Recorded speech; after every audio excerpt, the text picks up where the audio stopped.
Good evening, everybody. It's Miss Fortenberry here. Tonight I'm going to read a story called The Donkey That No One Could Ride. It's a story written by Anthony DeStefano and it's illustrated by Richard Cowdrey.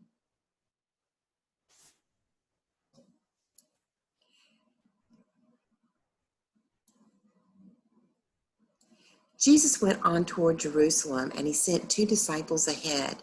Go into that village over there, he told them. As you enter it, you will see a young donkey tied there that no one has ever ridden. Untie it and bring it here. So they brought the colt to Jesus and threw their garments over it for him to ride on.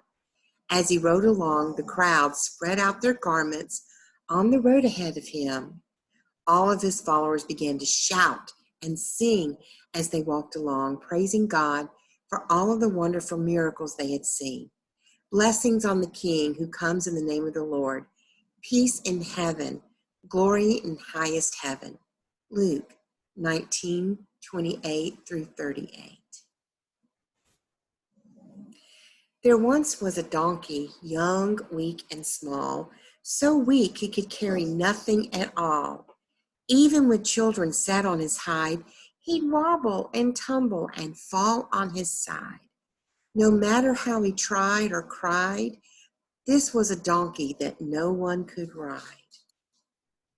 He couldn't haul stones and he couldn't dig ditches or carry rich men with big bags of riches. He couldn't pull carts with huge bales of hay. Just lifting a feather would make his legs sway. No, this donkey was useless, no good at all.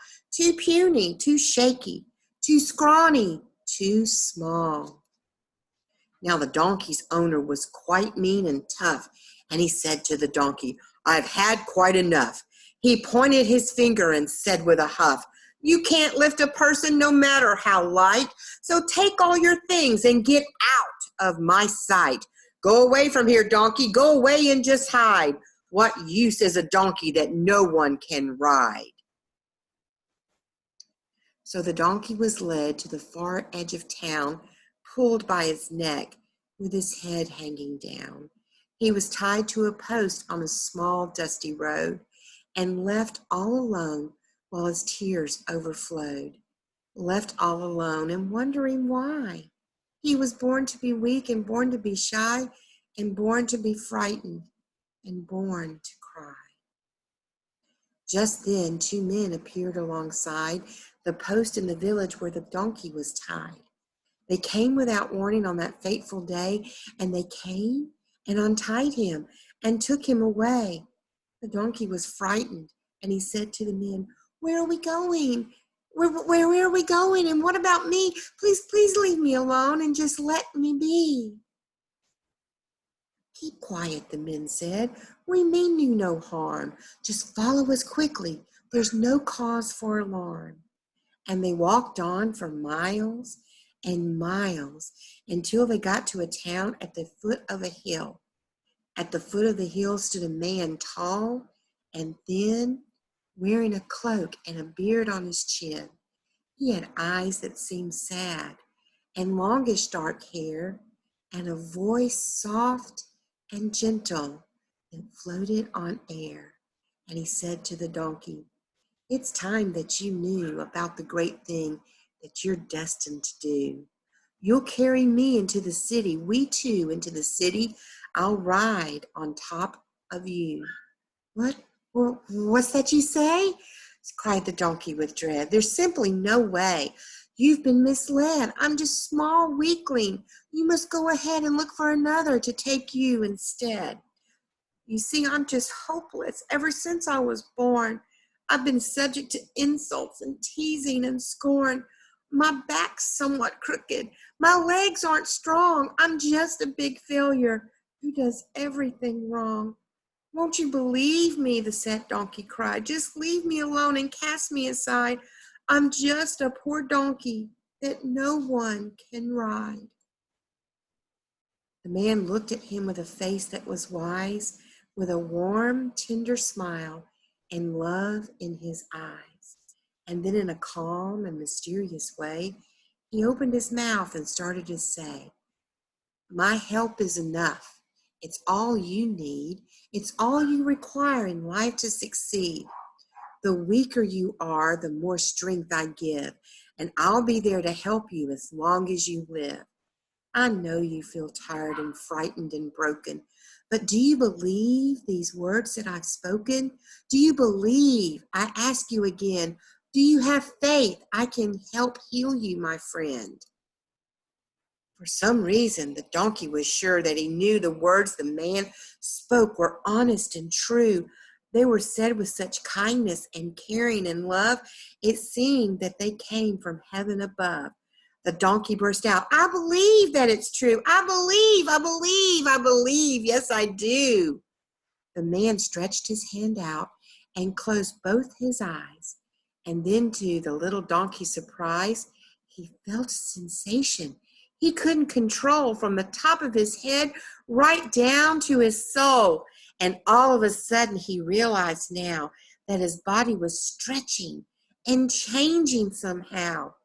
Most amazingly of all, at that very hour, the donkey began to sense he had power.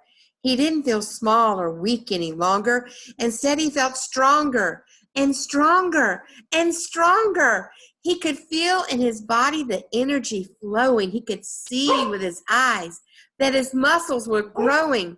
His back felt like iron. His legs felt like steel.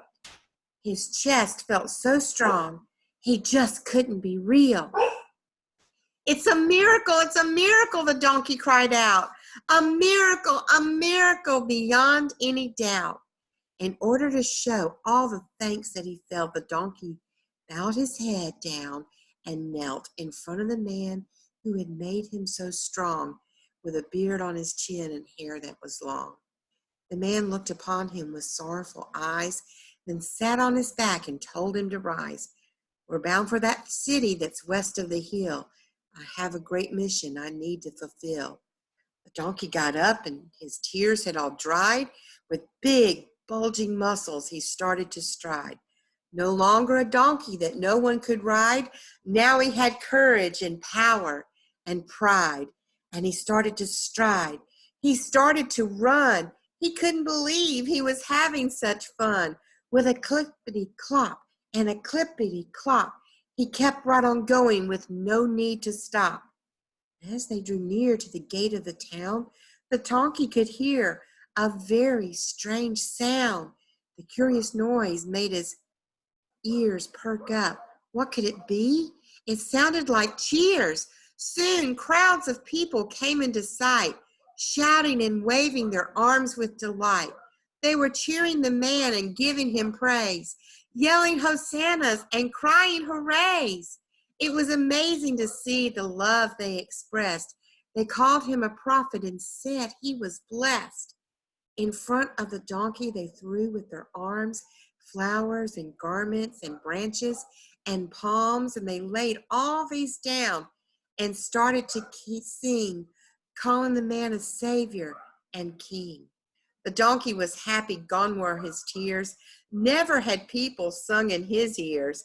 Never there was a moment so sweet as carrying a king with palms at his feet.